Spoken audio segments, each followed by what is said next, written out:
போன வருஷம் வந்து நுணக்குழிக்கு அப்புறம் நான் செம்மையாக கைத்தட்டி சிரிச்சு என்ஜாய் பண்ண படம் இந்த மரண மாஸ். கன்சிஸ்டண்ட்டாக அவ்வளோ சிரிச்சனான்னு கேட்டீங்கன்னா இல்லை, பட் கண்டிப்பாக ஃப்ரீக்வெண்ட் இன்டர்வல்ஸில் நல்லாவே சிரிக்க வச்சாங்க.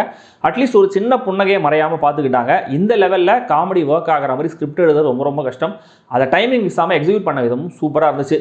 முக்கியமாக இந்த படத்துடைய சிச்சுவேஷன்லையும் டைலாக்ஸ்லையும் இருக்கிற பிளாக் ஹியூமர், சர்க்காசம் ரெண்டுமே ஆசம்.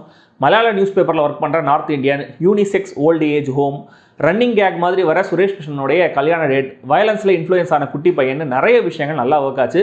ரைட்டர்ஸ் சிஜு சன்னி அண்ட் சிவபிரசாத்துக்கு பாராட்டுகள். ஆனால் கொஞ்சம் டூ மச்சான கிளைக்கதைகளும் டோனலாக செகண்ட் ஹாஃபில் இருக்கிற இன்கன்சிஸ்டன்சியும் கோல்டு மெடல் வாங்க வேண்டிய படத்தை சில்வர் பிரான்ஸ்னு கீழே தள்ளுது.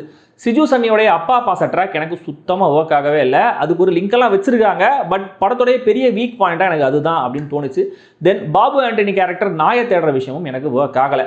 திடீர்னு எமோஷனலாக சென்டிமெண்ட்டாக சில காட்சிகள் வர்றதும் அதுக்கு அடுத்த சீன்லேயே அது எல்லாத்தையும் காலி பண்ணுறதும் டேர்ன் ஆஃப்ஸாக தான் இருக்குது. எப்படி ஃபர்ஸ்ட் ஹாஃபில் அவுட் அண்ட் அவுட் காமெடி தான் அப்படின்னு முடிவு பண்ணியே ட்ராவல் பண்ணாங்களோ அதையே செகண்ட் ஹாஃப்லையும் பண்ணியிருக்கலாம். இதனால் கடைசி 3/4 மணி நேரம் கொஞ்சம் டிராகிங்காக தான் இருக்குது.